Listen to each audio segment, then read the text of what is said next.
Bienvenidos a su estación favorita 13.1. El día de hoy tendremos un podcast acerca de las teorías antropológicas y la antropología, pero este no será cualquier podcast, no.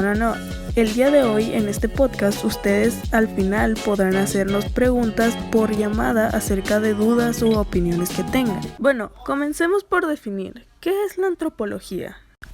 Como Marvin Harris menciona, la antropología es el estudio de la humanidad de los pueblos antiguos y modernos y de sus estilos de vida. Antropología es difícil saber cuál fue su origen, ya que desde tiempos antiguos los distintos grupos humanos se han cuestionado acerca de las distintas tradiciones o costumbres de las otras culturas. Comencemos hablando acerca de algunas teorías antropológicas desde sus orígenes hasta la época actual.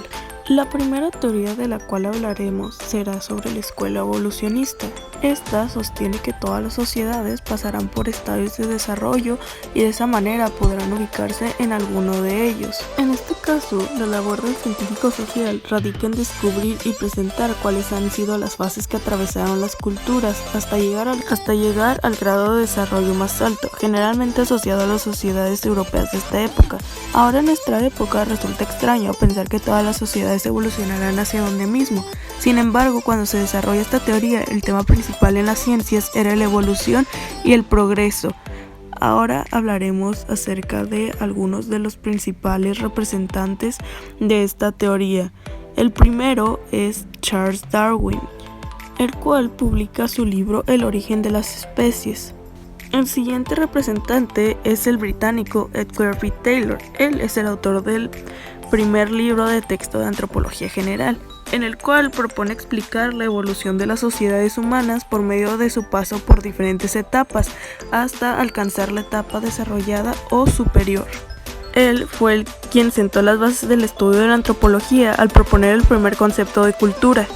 Y el siguiente representante y último de la escuela evolucionista, y en mi punto de vista el más importante, es Lewis Henry Morgan, el cual es el más influyente del postulado evolucionista. En su obra La sociedad primitiva, que escribió en 1877, propone una clasificación del evolucionismo de la humanidad a partir de 3 etapas. El salvajismo, el cual está dividido en salvajismo inferior y salvajismo superior. El barbarie, que está dividido en barbarie y etapa superior del barbarie. Y la última etapa, la cual es la civilización. La siguiente teoría de la cual hablaremos es el difusionismo. Esta corriente surge como reacción al evolucionismo y plantea que las culturas adoptaron sus elementos por imitación. Se descarta la creación independiente y en sentido, las culturas más antiguas son los centros de origen desde las cuales a través del tiempo se han transmitido o difundido las técnicas y conocimientos. Un ejemplo del difusionismo puede ser que, por ejemplo, la cultura egipcia es uno de los centros difusores, y los aztecas e incas retomaron de ella sus conocimientos.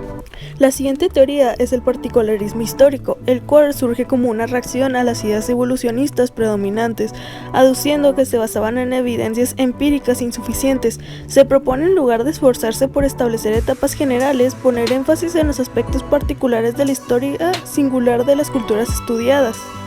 Esta propuesta es encabezada por el estadounidense Franz Boas, y uno de sus aportes principales radica en su demostración de que la raza, la lengua y la cultura son elementos independientes de la condición humana, y que es posible encontrar sociedades que compartían los mismos rasgos faciales, comportamientos y lenguas diferentes. Bueno, vamos con un corte comercial. Cuando volvamos continuaremos con las teorías antropológicas que nos faltan. Y en Superet todo siempre a la mano y en oferta. Tu súper en menos pasos. Superet.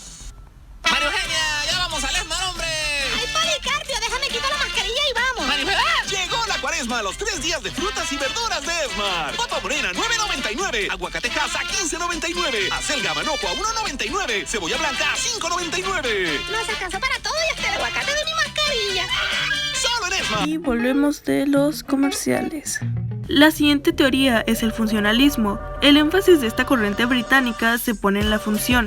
La tarea del antropólogo es describir las funciones de las costumbres e instituciones para la sociedad estudiada, medio por el cual podemos llegar a comprender sus orígenes. Esta postura es representada por el investigador británico Bronislaw Malinowski, Muy cerca a esta propuesta tenemos al funcionalismo estructural de Radcliffe Brown, quien añadió al concepto de función el lugar que ésta ocupaba en la estructura social, es decir, la manera como está organizada la sociedad en conjunto. Uno de los aportes de esta teoría es la importancia de realizar trabajos de campo por temporadas largas, aprendiendo la lengua y costumbres locales como único método que proporciona datos válidos y confiables en la antropología.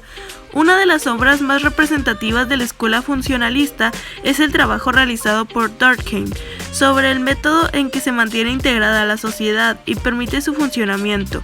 Dicho de otra manera, analiza cuál es la función que desempeñan las instituciones sociales como la economía, parentesco, religión y el delito en la sociedad para mantener la cohesión social, entendiendo dicha cohesión como el funcionar adecuado de la sociedad.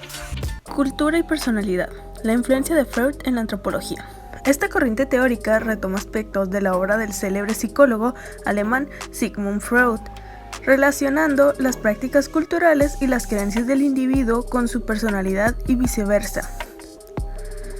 Esta propuesta, cuyas principales representantes son Margaret Mead y Ruth Benedict, no explica por qué podemos observar dicha influencia en algunas sociedades y está ausente en otras. La siguiente teoría es la del neoevolucionismo. Después de la Segunda Guerra Mundial, Leslie White examina de nuevo el paradigma evolucionista. Se examinan de nuevo los trabajos de Morgan y se rescatan sus aportes a la ciencia de la cultura, la existencia de una evolución cultural determinada por la cantidad de energía que pueden captarse y ponerse en ejecución por persona. Casi simultáneamente, Julian Stewart y su ecología cultural proponen incluir la influencia del entorno natural, con factores culturales como la tecnología, la economía. Esta interacción nos permitió explicar tanto las diferencias como las similitudes de las civilizaciones antiguas y contemporáneas. La siguiente y última teoría es el estructuralismo francés. Esta escuela, que es representada por el francés Claude Lévi-Strauss, utiliza una analogía para explicar el origen de las diferencias y similitudes entre las culturas.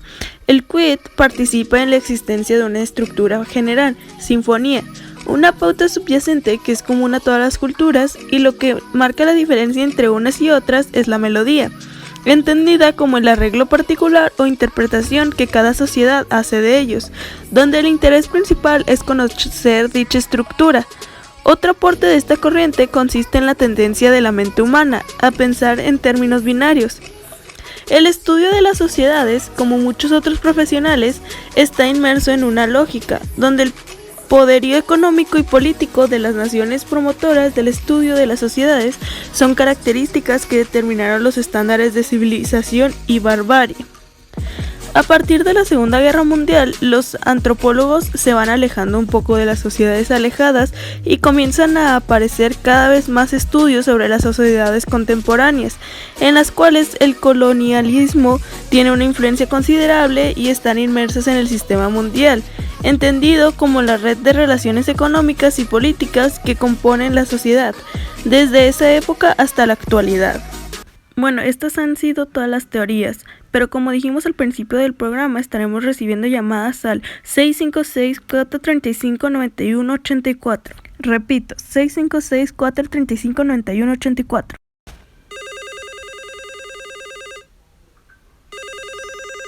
Tenemos nuestra primera llamada. Buenas tardes, ¿con quién tengo el gusto de hablar? Hola, buenas tardes, soy Carla, Hola Carla, ¿desde dónde nos estás escuchando? desde Monterrey. Un saludo para todos los de allá. Bueno Carla, cuéntanos, ¿cuál es tu pregunta? Sí, muchas gracias. Desde su punto de vista, ¿cuál es la utilidad del antropólogo para nuestra sociedad en la época actual? Bueno, muchas gracias por tu pregunta, Carla. Bueno, yo creo que la utilidad del antropólogo en esta época, bueno, en la actualidad, es muy importante, ya que nos ayuda a ver a fondo todas las diferencias y similitudes que existen entre las sociedades, ya que pues dependiendo de sus culturas y tradiciones y con la gente que convivan, pues el comportamiento de una persona va a cambiar, también depende de sus pensamientos, creencias y todo, y pues con los antropólogos nos podremos dar cuenta a fondo de todo eso. Tenemos nuestra segunda llamada. Buenas tardes, ¿con quién tengo el gusto? Con Camila. Hola Camila, ¿desde dónde nos estás escuchando?